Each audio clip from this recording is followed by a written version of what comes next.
Assalamualaikum warahmatullahi wabarakatuh. Waalaikumsalam warahmatullahi wabarakatuh. Bismillahirrahmanirrahim. Alhamdulillahi rabbil alamin. Wassalatu wassalamu ala ashrafil anbiya'i wal mursalin wa ala alihi wa ashabihil mujahidin at-tahirin, amma ba'du. Bersabda Rasulullah sallallahu alaihi wasallam, "Iza sarratka hasanatuka wa sa'atka sayyi'atuka fa anta mu'min." Apabila perbuatanmu yang baik menyebabkan engkau bahagia, apabila perbuatanmu yang baik menyebabkan engkau gembira, dan perbuatanmu yang jahat menyebabkan engkau jadi susah, itulah tanda bahwa di hatimu masih ada iman. Artinya, belum tentu orang yang berbuat baik merasa bahagia dengan kebaikan yang dikerjakannya. Dan tidak selamanya orang yang berbuat jahat sanggup menyesali perbuatan jahatnya. Oleh karenanya, apabila iman masih ada, apabila hati masih hidup, perbuatan yang baik menyebabkan orang gembira, perbuatan yang jahat menyebabkan orang susah dan gelisah hatinya. Ini mengandung pelajaran. Sekali kita berbuat baik, jangan sekali-kali menyesali kebaikan itu.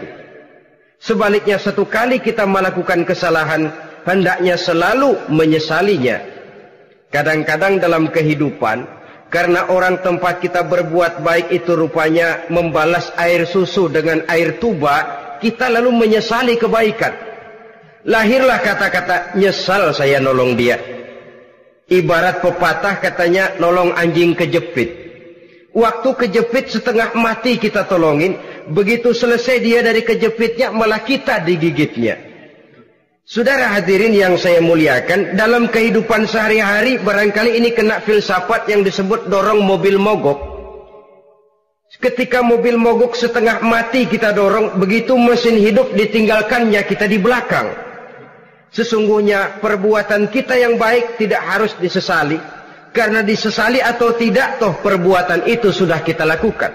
Dan penyesalan atas segala kebaikan hanya akan mengurangi nilai pahala kebaikan itu sendiri.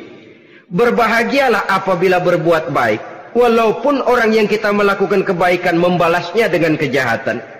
Menyesalah apabila berbuat kesalahan, apabila melakukan dosa, karena itu pertanda nilai iman yang masih hidup dalam jiwa kita. Saudara-saudara kaum muslimin yang berbahagia, jadi sungguh pun pahala dan dosa sesuatu yang abstrak, efeknya jelas dia mendatangkan kebahagiaan atau membawa kepada kegelisahan batin di dalam kehidupan manusia. Orang di zaman materialis kurang terangsang berbuat pahala dan terdorong melakukan dosa. Kenapa? Karena pahala tidak kelihatan, dosa tidak nampak. Kalau pahala kelihatan, barangkali nggak kuat kita mikul pahala. Kalau dosa benjol, umpama tiap bikin dosa palanya benjol, barangkali sudah nggak karu-karuan kepala kita.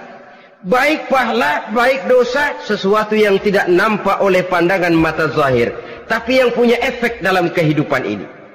Orang yang banyak pahalanya dengan orang yang banyak dosanya, kalau dia berjalan barangkali sulit kita membedakan. Tapi efeknya dalam kehidupan ini jelas adanya. Sesuatu yang bernama pahala kita perlukan, karena hidup tidak berhenti hingga di sini. Sesuatu yang bernama dosa harus kita hindarkan, karena ada kelanjutan sesudah hidup yang sekarang ini. Kehidupan dari satu pertanggungan jawab. Itu sebabnya Imam Ghazali dalam bahasa yang indah sekali berpesan, "Jaddidis safinah fa innal bahra amiq wa khuziz zad fa innas safara ba'id." Perbarui selalu kapalmu, rawat, jaga baik-baik, dandani kapalmu, fa innal bahra amiq, karena sesungguhnya lautan ini sangat dalam. Satu bahasa yang indah dari tamsil terhadap kehidupan. Perbaiki kapalmu karena lautan ini sangat dalam. Artinya, jaga baik-baik hatimu. Pelihara iman dan keyakinanmu, karena hidup ini bagaikan gelombang lautan. Tempo-tempo air tenang, tempo-tempo ombak menggila dan menggunung. Jaga iman baik-baik karena hidup penuh dengan cobaan dan ujian. Itu maksudnya. Wa khuziz zad fa inna safara ba'id. Dan bawa bekal yang banyak karena perjalanan hidup ini sangat panjang. Perjalanan ini sangat jauh. Kita kalau pergi keluar kota tentu saja membawa bekal. Makin jauh kota yang akan kita tuju, makin banyak bekal yang harus kita bawa. Alangkah sengsaranya manusia apabila dia akan pergi ke satu kota yang jauh, modalnya cuma nekat. Bagaimana nanti di sana sajalah. Tidak membawa bekal sebagaimana yang sewajarnya. Hal yang semacam ini senangnya sih belum tentu, keblangsak dan susahnya sudah kebayang. Itu dalam kehidupan di dunia ini. Bagaimana kalau sudah bicara tentang kehidupan yang akan datang? Karena sesungguhnya hidup ini merupakan satu perjalanan yang sangat panjang. Sejak kita tinggal di alam arwah, pada saat jasad belum lagi diciptakan Allah, ruh sudah diciptakannya lebih dahulu. Sampai kemudian kita pindah ke alam rahim, alam kandungan ibu. Untuk kemudian berpindah kepada kehidupan dunia. Dari dunia ini kita pindah ke alam barzakh. Di sana tinggal kita 100 tahun mungkin, 100.000 tahun mungkin, 1 juta tahun mungkin, menunggu saat datangnya kiamat. Lalu dari alam barzakh pindah kita ke alam akhirat. Satu perjalanan yang sangat panjang.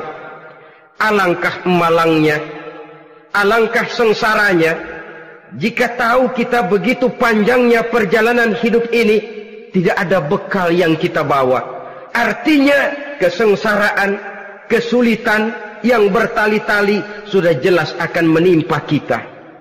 Kalau pergi kita keluar kota membawa bekal uang, membawa bekal makanan, apa bekal yang mesti kita bawa? Apabila kita kembali ke alam barzakh, kembali ke alam kubur, berkumpul di padang mahsyar di akhirat nanti, nasi yang mau kita bawa, uang yang mau kita bawa, tentu tidak lagi.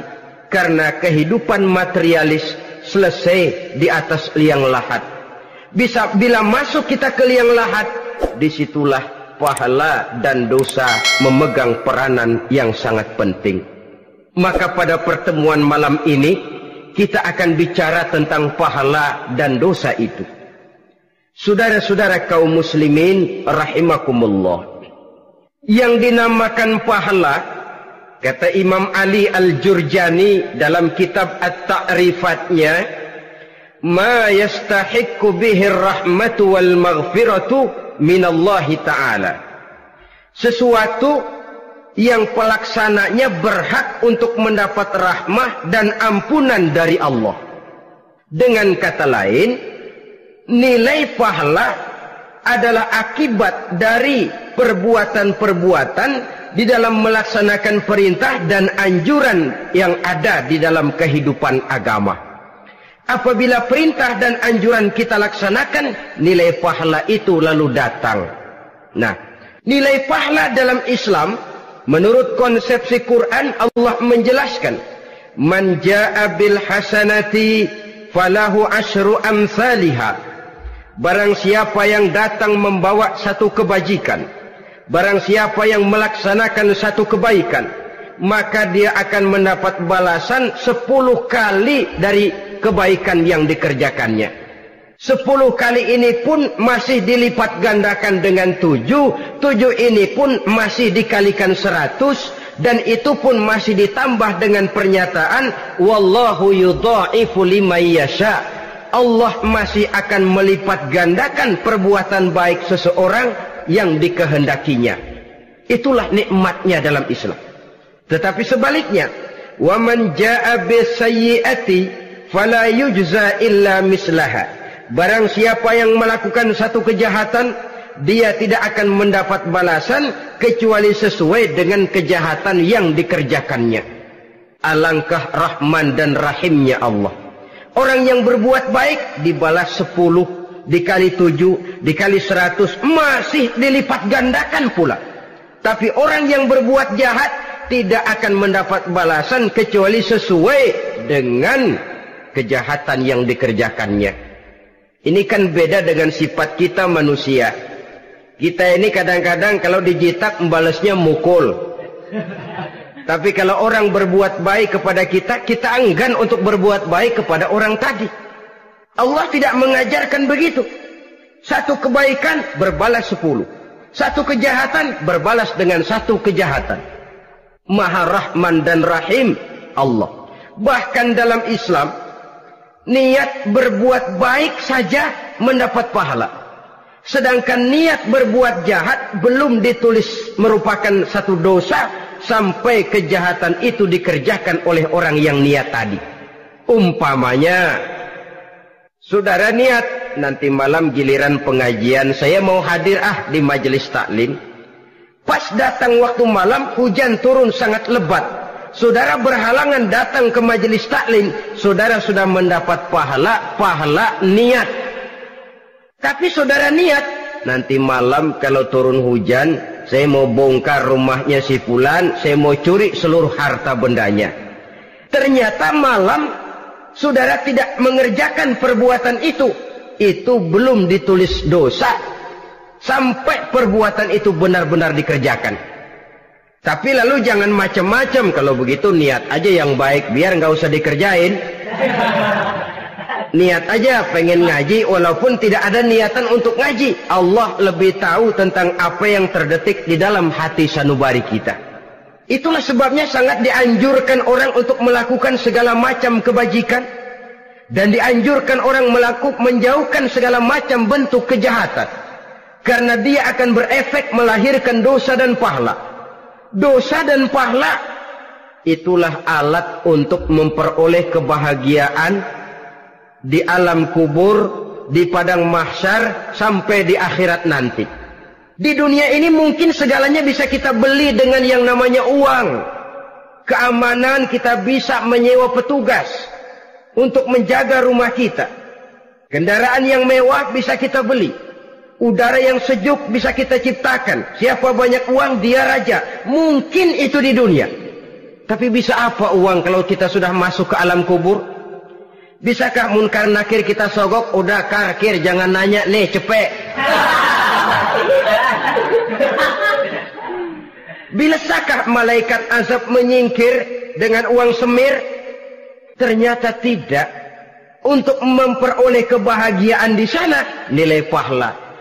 Kesengsaraan akan kita dapat kalau kita banyak menumpuk dosa.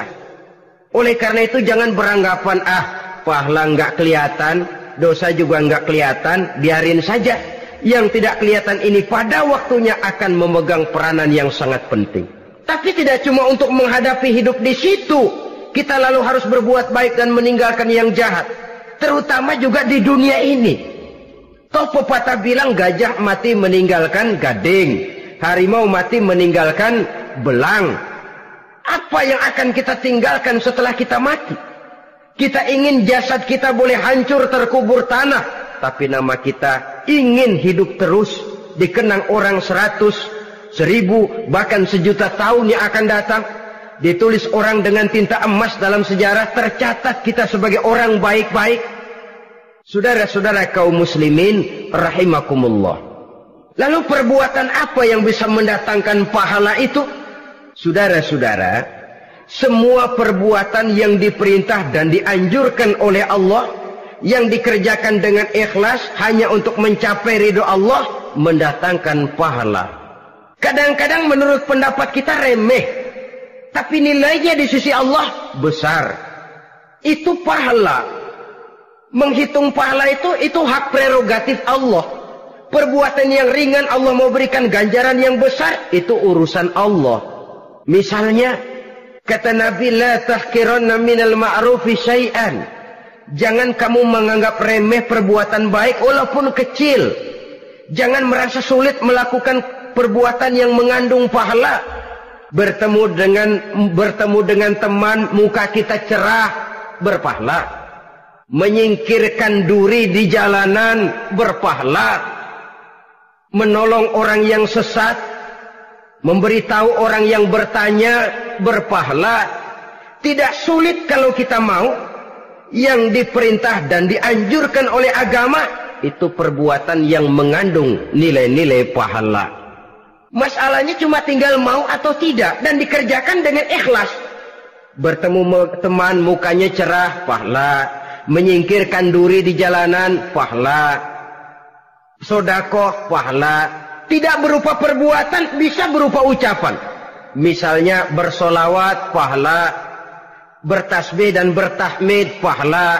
Kata Nabi, kalimatani khafifatani 'alal lisan, saqilatani fil mizan. Ada dua kalimat yang enteng di lidah tapi berat di timbangan akhirat nanti. Apa itu?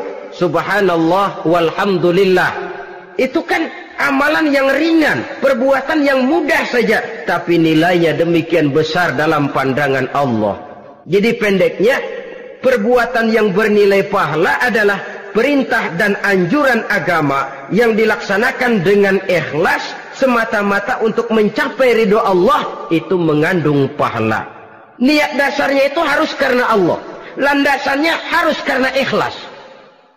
Bukan cuma sekedar basa-basi, tidak karena ingin dipuji orang, tidak karena mengharap tanda jasa, tapi ikhlas semata-mata.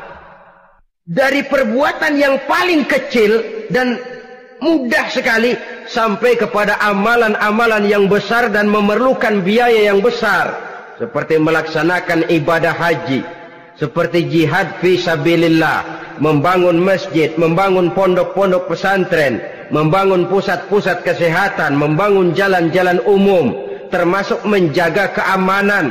Jangan dikira loh, siskamling umpamanya, menjaga keamanan kampung tidak berpahala. Kalau diniatkan ibadah, menjaga ketenangan warga supaya mereka tekun ibadah, ikhlas karena Allah, itu juga bernilai ibadah. Keluar kita dari rumah, pergi pagi, pulang sore, peras keringat, banting tulang cari nafkah buat menghidupi anak istri kita. Kalau diniatkan ibadah, melaksanakan kewajiban sebagai kepala rumah tangga, membantu orang tua sebagai anak, itu juga perbuatan-perbuatan yang mengandung pahala. Yang terbaik sesuai dengan bidang kehidupan kita. Ada orang yang dinamakan abid, ahli ibadah, pahala yang paling baik bagi dia banyak-banyak tahajud, sembahyang malam, wirid, zikir, tasbih. Ada yang dinamakan orang alim, pahala yang paling baik buat orang macam ini mengajar, menyebarkan ilmu, mendakwahkan Islam. Ada yang disebut wali, pejabat pemerintah, petugas. Amalan pahala yang paling baik buat orang semacam ini melayani masyarakat, bekerja di bidangnya sesuai dengan profesinya. Saudara hadirin yang saya hormati, jadi dengan demikian perbuatan-perbuatan yang mengandung nilai-nilai pahala ini bisa perbuatan yang menurut kita kecil namun punya nilai besar. Apalagi perbuatan besar dengan biaya yang besar, tentu makin besar juga pahala yang disediakan oleh Allah Subhanahu wa ta'ala. Oleh karenanya, kalau kita bercermin dari ayat Quran, hidup ini kesempatan untuk berbuat baik. Huwallazi khalaqal mauta wal hayata liyabluwakum ayyukum ahsanu amala. Dialah Allah Tuhan yang telah memberikan hidup dan mati kepadamu untuk menguji kamu, siapa di antara kamu yang paling baik amal perbuatannya. Jadi tidak saya rinci, tapi cukuplah satu penjelasan global. Perbuatan yang berpahala adalah perbuatan melaksanakan perintah Allah atau anjuran Allah dengan dasar ikhlas, dengan tujuan untuk mencapai ridho Allah semata-mata. Lalu apa perbuatan yang mengakibatkan dosa itu? Saudara-saudara, dosa lahir akibat melakukan larangan Allah atau mengerjakan yang dicelaknya. Nah, para ulama ada yang membagi dosa itu menjadi dua bagian. Ada dosa-dosa kecil, ada dosa-dosa besar. Tetapi sebenarnya ditinjau dari segi hakikatnya, kalau sudah melakukan satu kesalahan yang mengakibatkan dosa, jangan dilihat besar dan kecilnya, tapi kepada siapa dosa itu kita kerjakan.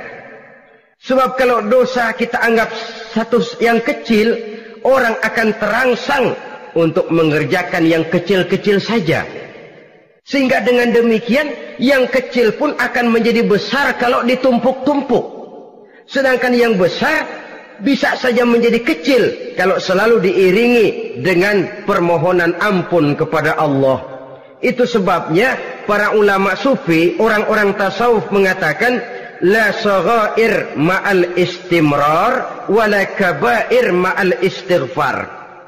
Tidak ada dosa yang kecil kalau dikerjakan terus-menerus, dan tidak ada dosa yang besar kalau digempur tiap saat dengan perbuatan istighfar atau memohon ampun kepada Allah Subhanahu wa taala. Cuma saja pada umumnya, karena dosa-dosa kecil itu lebih mudah taubatnya, dan ada janji Nabi, barang siapa yang meninggalkan dosa-dosa besar akan diampuni dosa-dosanya yang kecil-kecil. Oleh karena itu, pada kesempatan ini kita akan juga bicarakan apa saja yang termasuk klasifikasi dosa-dosa besar, dengan harapan kita bisa menjaga diri, menyelamatkan diri, jangan sampai terjatuh ke dalam dosa-dosa yang besar tadi. Tetapi bukan berarti kita harus terangsang melakukan dosa-dosa yang kecil. Ah, biarin kecil ini, tobatnya gampang. Ah, dosa kelas teri. Ah, dosa itu kan tidak kelihatan. Lalu terangsang melakukan perbuatan dosa-dosa walaupun kecil. Kalau berlarut terus-menerus, dia akan tumbuh menjadi dosa yang besar. Oleh karenanya, jangan sampai mengundang pengertian kalau kita membicarakan dosa-dosa yang besar lalu terangsang melakukan dosa-dosa yang kecil. Karena bagaimanapun juga dosa kecil dan dosa besar sama dalam arti kepada Allah kita melakukan kesalahan. Dan dosa yang kecil pun kalau bertumpuk, dia akan menjadi banyak. Saudara-saudara kaum muslimin rahimakumullah, ada beberapa jenis dosa-dosa besar. Jenis yang pertama, asyirku billah, syirik atau menyekutukan Allah. Dari sekian deretan dosa-dosa besar, syirik ini merupakan bapak moyangnya dosa. Dedengkotnya dosa, itu syirik, menyekutukan Allah. Bahkan dosa yang lain Allah masih mau mengampuni. Tapi kalau sudah syirik, menyekutukan Allah, itu sudah satu dosa yang tidak berampun sama sekali. Oleh karena itu tepat pesan Imam Ghazali tadi. Jadi di safinah fa innal bahra amik. Jaga iman, pelihara akidah, dandani kapal. Karena hidup ini gelombang lautan sangat dalam, hidup banyak cobaan. Di dalam hidup di zaman sekarang ini, saudara bisa perhatikan, di mana tensi ekonomi tinggi, lapangan kerja sulit, persaingan hidup makin tajam, sifat egois dan individualis tumbuh di mana-mana, rasa solidaritas sosial menurun, sifat gotong royong musnah, orang mudah potong kompas, potong jalan, ingin cepat kaya, ingin cepat naik pangkat, ingin dapat kedudukan. Kadang-kadang akidah pun terjual, akidah pun musnah, jatuh ke jurang syirik pun tidak jadi soal. Itu yang kita khawatirkan. Kalau dosa-dosa yang lain Allah masih mau mengampuni, tapi kalau sudah jatuh kepada syirik, Allah sama sekali tidak akan memberikan ampun. Dalam kaitan dengan ini barangkali tepat sinyalemen Imam Ali itu. Andai kata kemiskinan merupakan satu kepribadian, saya akan membunuhnya lebih dahulu. Artinya memang kemiskinan ini sering mendorong orang kepada jurang kemusyrikan. Tidak tahan menghadapi godaan perut akibat tensi ekonomi yang tinggi, lapangan kerja yang sulit. Iman pun jadilah ditukar dengan 3 liter beras. Akidah pun jadilah dibarter dengan 3 bungkus supermi, dengan pakaian bekas, dengan obat-obatan. Tidak jadi soal baginya mengejar kebahagiaan yang relatif singkat dengan mengorbankan kebahagiaan yang abadi. Persis ibarat pepatah, nyari jarum kampak hilang. Mencari sesuatu yang kecil, yang besar jadi sia-sia. Membela perut, mengorbankan akidah. Na'udzubillah summa na'udzubillah. Saudara-saudara kaum muslimin rahimakumullah. Ini fakta. Ini kenyataan. Dan hal semacam ini tidak bisa diatasi cuma dengan ceramah, simposium, diskusi, seminar. Apalagi Nabi berpesan, solahu ummati bil ilmi wal mal. Umatku hanya bisa menjadi baik akidahnya dengan ilmu dan harta. Itu bahasa Nabi. Kalau bahasa kita sekarang, dengan ekonomi dan pendidikan. Ilmu, pendidikan, ekonomi, harta. Tanpa itu sangat besar kemungkinan kita bisa menjual akidah terjerumus di lembah kemusyrikan. Maka terutama kepada saudara-saudara saya, muslimin yang terpencil jauh dari kota-kota besar, yang kadang dalam kehidupan seharinya imannya sering digoda oleh supermi, akidahnya sering ditantang oleh pembagian beras, pakaian-pakaian bekas, obat-obatan dan sebagainya. Jaga dan bentengi akidah kita. Lebih baik nyawa berpisah dari badan, asal iman jangan berpisah dari hati. Kepada adik-adik saya para remaja, para pemuda di kota-kota besar, yang iman dan akidahnya sering ditantang dengan minuman-minuman keras, fasilitas-fasilitas yang menghanyutkan, yang secara terarah dan praktis sedikit demi sedikit menggiring kita untuk keluar dari nilai-nilai akidah. Hati-hati, jaga baik-baik, sebab intan paling mahal, mutiara paling berharga, tidak lain nilai iman ini. Tergelincir kita daripadanya, jatuh ke lembah kemusyrikan, jatuh ke satu dosa yang teramat besar, yang Allah tidak akan pernah memberikan ampun lagi. Ini dosa besar yang pertama. Yang kedua, qatlun nafsi illa bil haq. Membunuh orang tanpa alasan yang benar. Di zaman kesulitan ekonomi kadang-kadang orang mudah nekat. Tengok saja, kadang-kadang karena pasal uang 100-200 perak saja nyawa bisa melayang. Kadang-kadang karena urusan yang remeh, salah omong, salah ambil, salah ucap, salah pegang, nyawa bisa jadi melayang. Alangkah murahnya nyawa, seakan-akan kita yang punya. Padahal nyawa itu hak milik Allah. Tidak pantas kita merampasnya, tidak pantas kita menghilangkannya dari jasad seseorang. Oleh karenanya, membunuh orang merupakan satu dosa yang sangat besar. Jangankan kepada orang yang seakidah, orang yang lain akidah saja pun, kalau dia hidup berdamai, rukun, berdampingan, kita harus melindungi. Apatah lagi teman seakidah sendiri. Saudara-saudara kaum muslimin rahimakumullah. Pantas kalau Nabi menyatakan, apabila dua orang Islam sudah saling berkelahi, berbunuh-bunuhan, al-qatil wal maqtul finnar, yang membunuh dan yang dibunuh dua-duanya sama-sama masuk neraka. Sahabat heran, ya Rasul, kalau yang membunuh masuk neraka sih wajar, tapi yang terbunuh kok neraka juga, kenapa? Kata Rasul, sebenarnya dia juga cuma sudah niat untuk membunuh, cuma keduluan saja. Andai kata dia tidak terbunuh, tentu dia yang akan membunuh. Saudara-saudara kaum muslimin rahimakumullah, Islam sesuai dengan namanya adalah agama damai. Kita tidak boleh mencari-cari musuh, walaupun tidak boleh lari kalau bertemu musuh. Oleh karenanya, pantang seorang muslim menimbulkan benih keonaran menjadi biang kerok buat lingkungannya. Sesuai dengan namanya, seorang muslim adalah seorang yang dalam hidup senantiasa berusaha menebarkan salam, menebarkan kedamaian, ketenangan dan ketentraman. Dengan prinsip, musuh jangan dicari, bertemu pun jangan lari. Yang ketiga, termasuk dalam kelompok dosa besar ini, syurbul khamr, meminum minuman keras. Termasuk di dalam kata khamr ini ganja, morfin, narkotik. Sebab apa?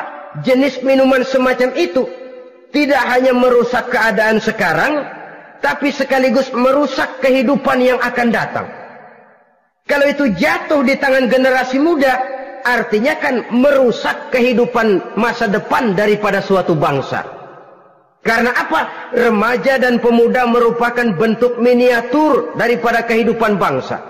Akan bagaimana warna umat Islam di Indonesia. Bahkan akan bagaimana warna Indonesia 30, 40, 50 tahun yang akan datang. Remaja sekarang jawabannya. Kalau remaja kita sekarang ini kerjanya cuma bisa nyekek botol,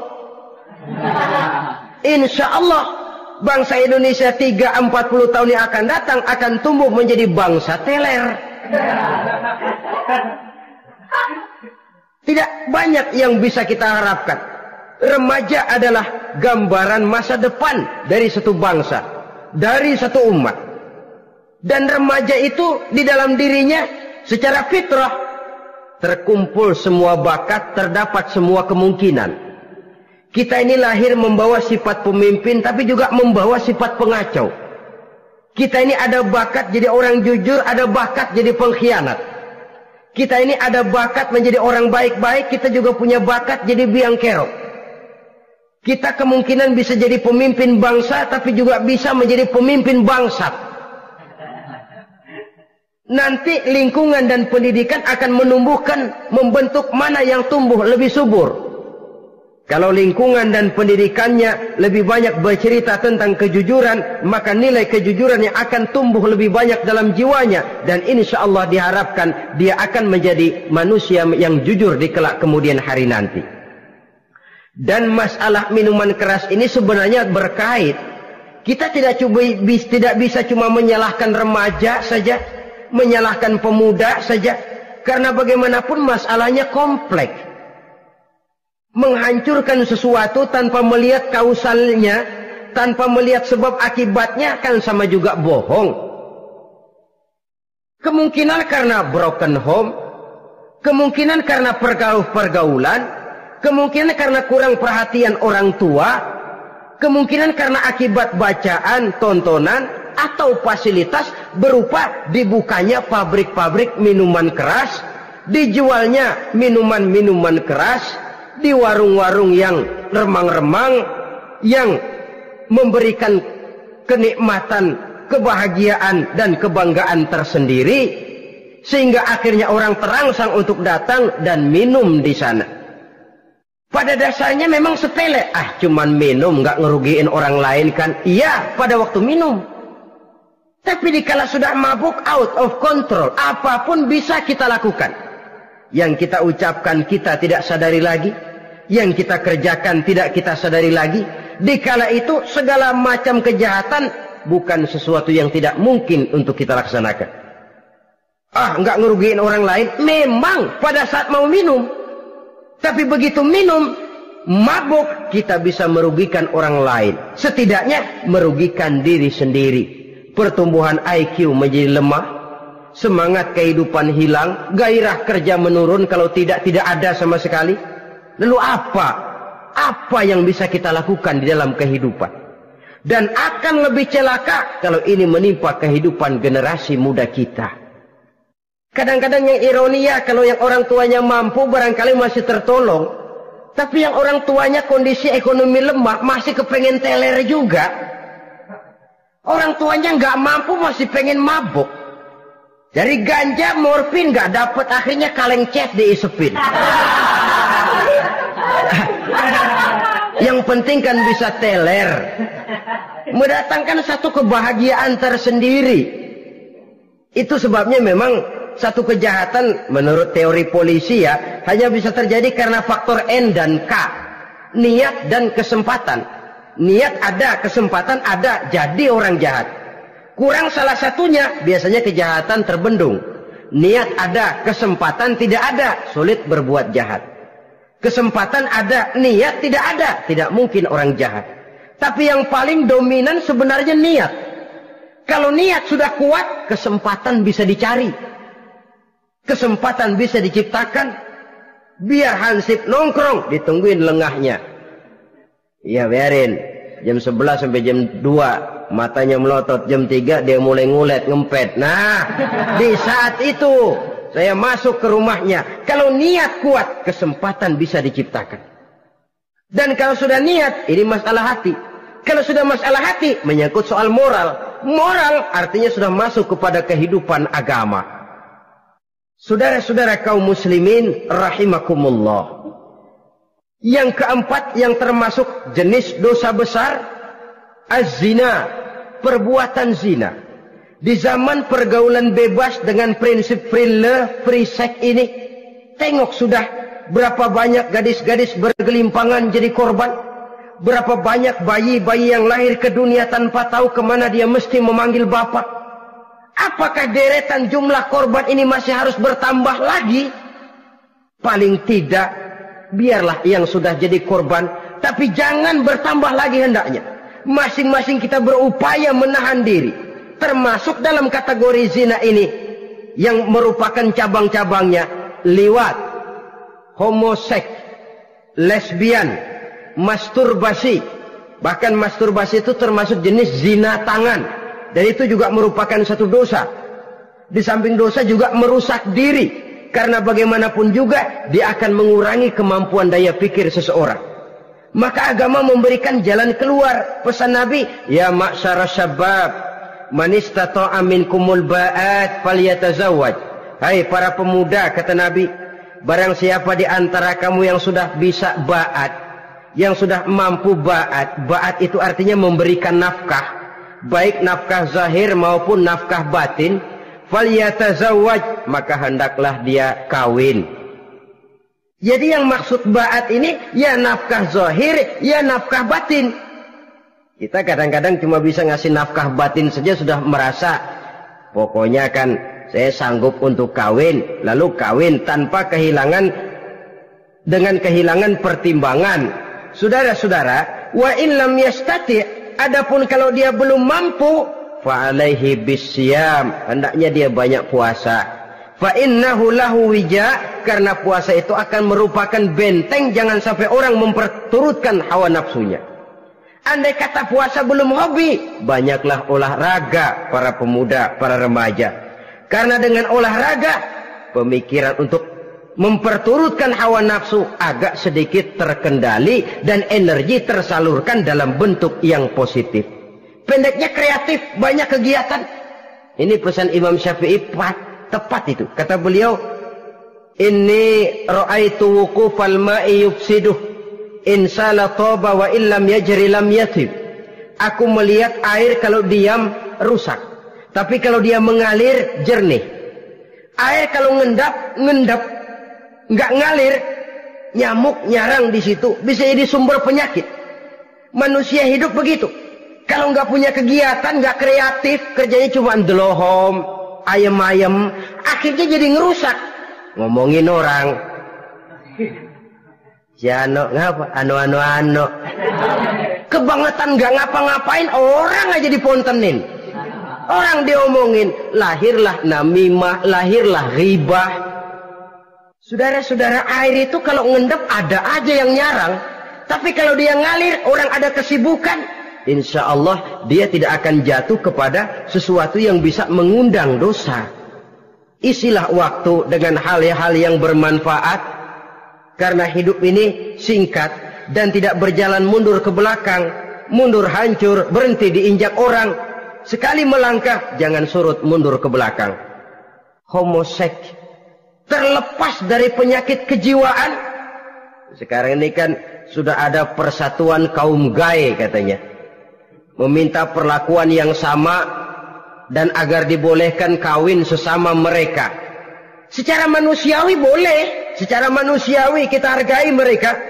Tapi dari kacamata agama, ini jelas merupakan penyimpangan. Dan penyimpangan merupakan suatu dosa. Terlepas dari pertimbangan manusiawi. Jangan karena terlalu memperturutkan suara manusiawi, lalu kita mengesampingkan agama. Termasuk lesbian, wadon karo wadon. Kalau homo itu kan lanang karo lanang katanya. Saudara-saudara kaum muslimin rahimakumullah, ini bukan penyakit baru. Liwat, homoseks sudah dikenal dari zamannya Nabi Lut.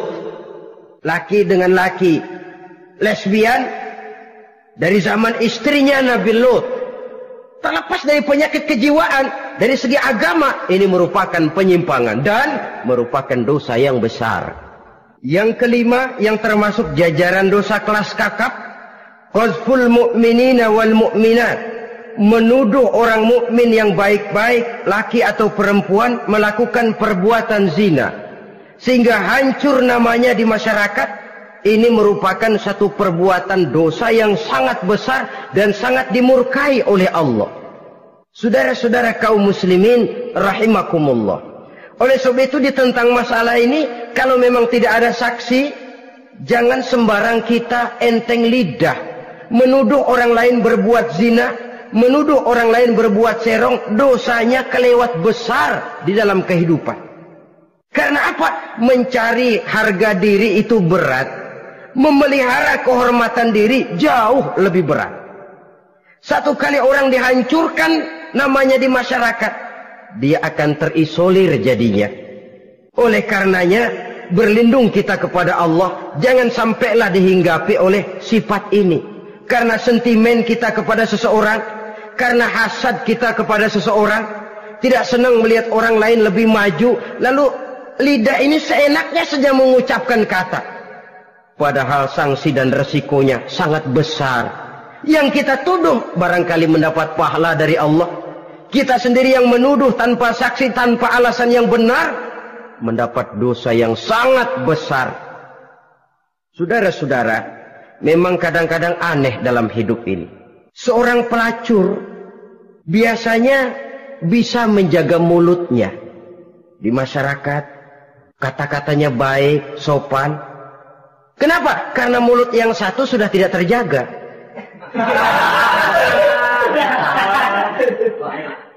Kita kadang-kadang kehormatan bisa kita jaga, tapi mulut tidak terkontrol. Ngomong saenake dewe, bikin orang mangkel, kesal, fitnah sana, fitnah sini, menghancurkan nama baik orang, ngomongin yang macam-macam. Bagai-bagai macamlah caranya. Saudara-saudara kaum muslimin yang berbahagia.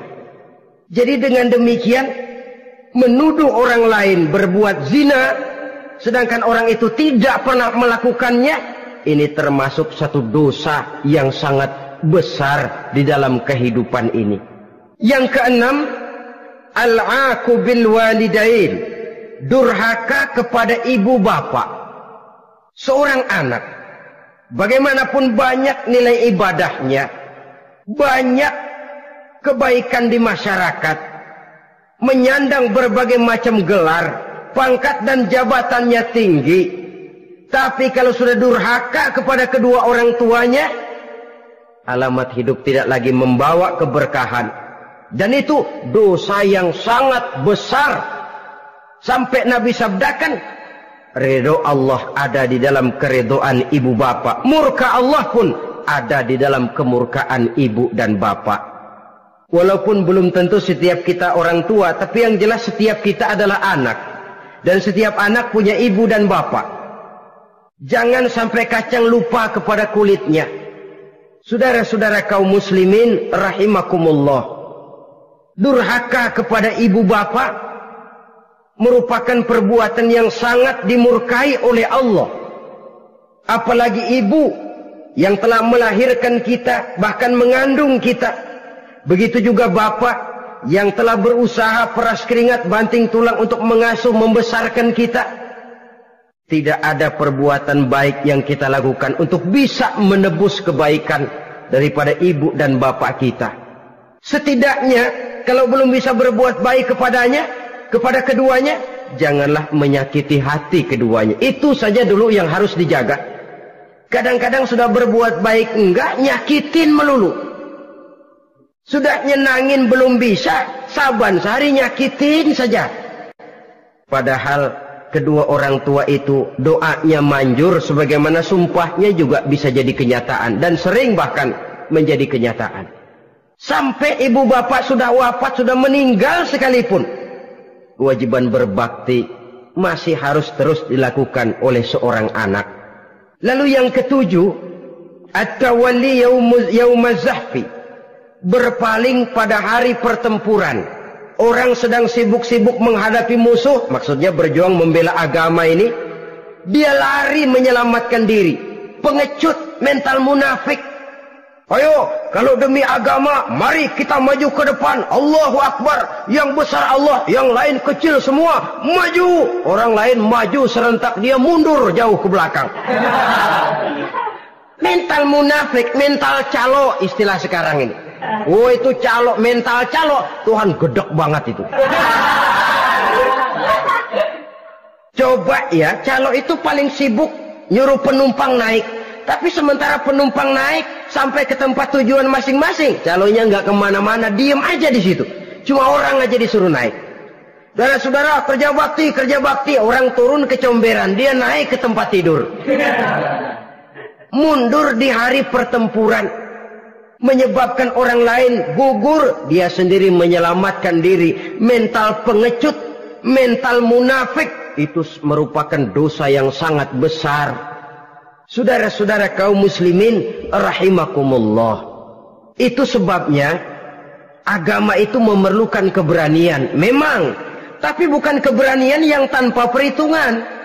Sebab berani tanpa berhitung namanya berani babi. Kita berani kalau benar, kita harus takut kalau salah. Jangan dibalik. Salah berani, nekat namanya. Benar takut, pengecut namanya. Orang yang pengecut adalah orang yang takut membela kebenaran. Orang yang nekat sesungguhnya udah salah nggak malu lagi. Udah salah nekat lagi. Merasa rugi berbuat kebaikan, puas kalau berbuat kejahatan. Padahal Nabi pesan, siapa yang berbuat dosa sambil tertawa, nanti dia akan masuk neraka sambil menangis. Karena itu dipesan pula di dunia ini, sering-seringlah mencuci mukamu dengan air mata taubat. Cuci lidahmu dengan zikir kepada Allah. Bersihkan hatimu dengan air ikhlas. Saudara-saudara kaum muslimin rahimakumullah. Kan ada toh orang berbuat baik nggak gembira, tapi berbuat jahat malah puas. Atau sama saja orang lain berbuat baik, hatinya kesel. Orang lain berbuat jahat, dia malah mendukung. Atau orang lain tergelincir berbuat jahat, dia malah girang. Ini kan tidak objektif. Karena yang berbuat baik, orang yang dia keselin, dia nggak seneng. Tetapi karena yang berbuat jahat, orang yang dia senengin, dibenerin juga. Itu nggak objektif namanya. Mundur di hari pertempuran pada saat saudara-saudara kita sedang menghadapi musuh, sikap pengecut yang sangat dibenci Allah. Yang kedelapan, termasuk kelompok dosa besar, aklu malil yatim, makan harta anak yatim. Kadang-kadang ada orang mengeksploitir loh nasib anak-anak yatim. Karena biasanya para dermawan peka kalau mendengar nasib yatim, memberikan santunan. Si yatim belum makan, yang ngurusin udah pada kenyang. Mengeksploitir, memakan harta anak yatim termasuk dosa yang sangat besar. Sehingga Nabi pesan, ana wa kafilul yatim kahataini yaumal qiyamah. Aku dan orang yang menyantuni anak yatim seperti dua jari ini di hari kiamat. Rumah yang paling dimuliakan Allah adalah rumah yang di dalamnya ada anak yatim yang hidupnya dihormati, hidupnya disantuni, keperluannya dicukupi. Maaf saja, tahap kita menyantuni anak yatim ini baru tahap setahun sekali. Kalau Muharram kita agungkanlah, kita besarkan. Lebaran yatim katanya. Kita kumpulkan dana, kita usap kepala yatim, kita kumpulkan beras, kita bagikan hari itu. Perkara bulan depan kelaparan, kita tutup kuping. Perkara bulan berikutnya dia kelaparan, kita masa bodoh. Bahwa di bulan Muharram kita santuni yatim piatu itu sudah baik.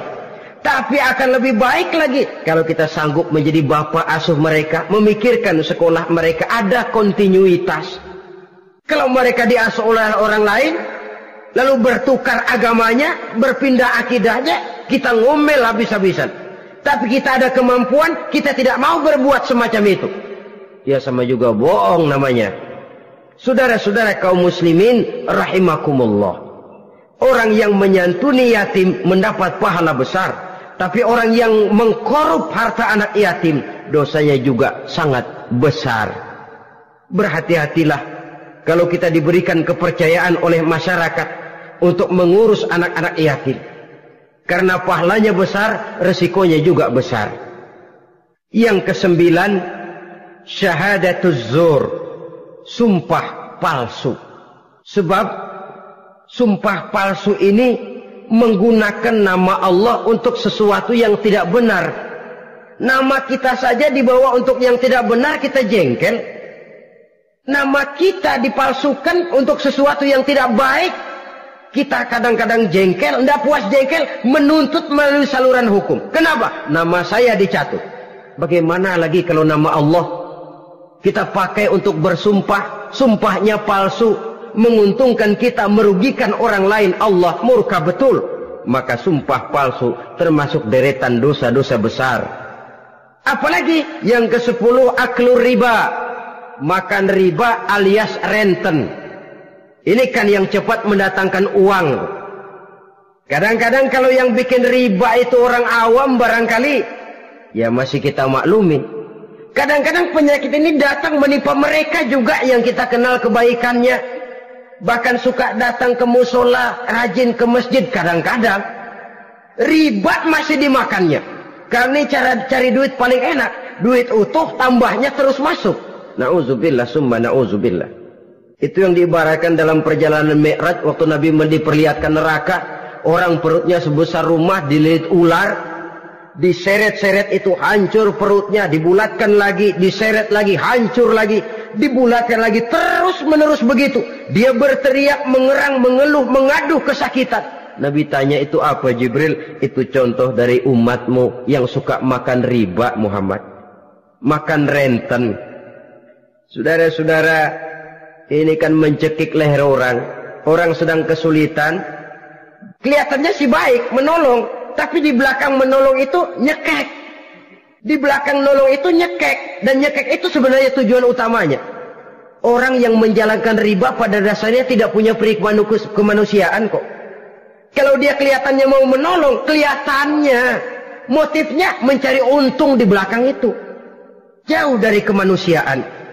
Yang ke-11, saudara-saudara, termasuk jajaran dosa besar itu qat'ur rahim, memutuskan silaturahmi. Marah, hobi sama marah. Kalau 3 hari nggak marahan sama orang, ngebet palanya. Selalu nyari gara-gara. Kalau udah marah berlaku perpanjangan waktu. Tahun, 2 tahun, kadang-kadang seumur hidup. Saudara hadirin yang saya muliakan.